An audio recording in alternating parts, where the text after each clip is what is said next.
भगवान श्री कृष्ण पांचों पांडवों को राजा बना दिए।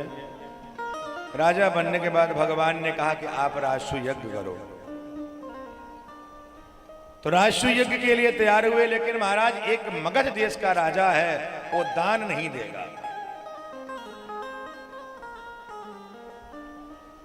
उसको परास्त करना पड़ेगा।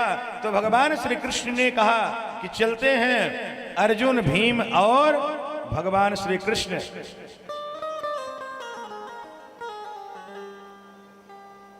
अर्जुन, भीम और श्री कृष्ण चल दिए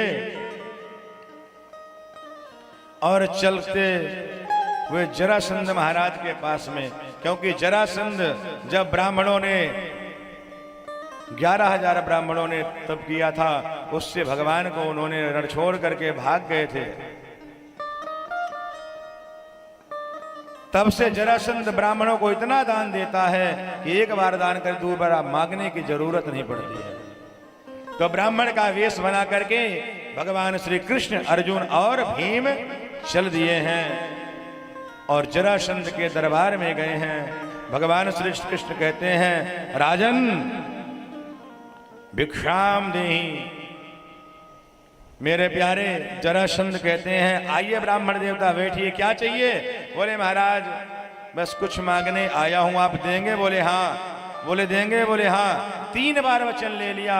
तो बोले महाराज एक काम करो, 2-2 हाथ हो जाए, युद्ध हो जाए। बोले आप ब्राह्मण नहीं हो सकते, क्योंकि ब्राह्मण कभी युद्ध मांगे ही नहीं सकता। तो आप ब्राह्मण हो नहीं सकते। इतने में भगवान कृष्ण मुस्कुरा दिए। अरे बोले मैं पहचान गया, तुमसे तो युद्ध होगा नहीं, तुम तो वही हो, रणछोड़ हो।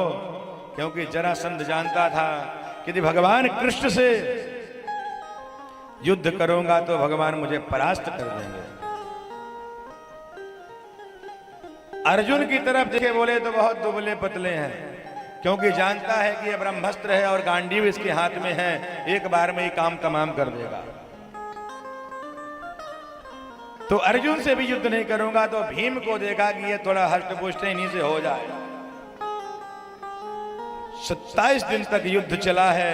भीम कहते हैं अब मुझसे नहीं होगा, अब रहने दीजिए, मैं तो छोड़ रहा हूं। भगवान ने कहा ऐसा मौका दोबारा नहीं मिलेगा, यज्ञ नहीं हो सकता। भगवान कृष्ण एक तिनका लिए हैं और फाड़ करके एक भाग इधर फेंके, एक भाग इधर फेंके हैं। मेरे प्यारे जरासंध का उद्धार कर दिया भीम ने, फाड़ दिया। सारी संपत्ति लेकर के आते हैं जरासंध की, और इसके बाद में राजसु यज्ञ करते हैं। और भगवान ने कहा कि जब यज्ञ संपन्न होगा तो ये घंटा बजेगा, लेकिन नहीं बजा। तो जब नहीं बजा तो कृष्ण की बात तो झूठी नहीं हो सकती है। तो महाराज शब्द दृष्टि लगा के देखा गया तो वाल्मीकि जी महाराज, जिससे वाल्मीकि समाज जहां से शुरू हुआ है, वाल्मीकि जी महाराज ने भोजन नहीं किया था।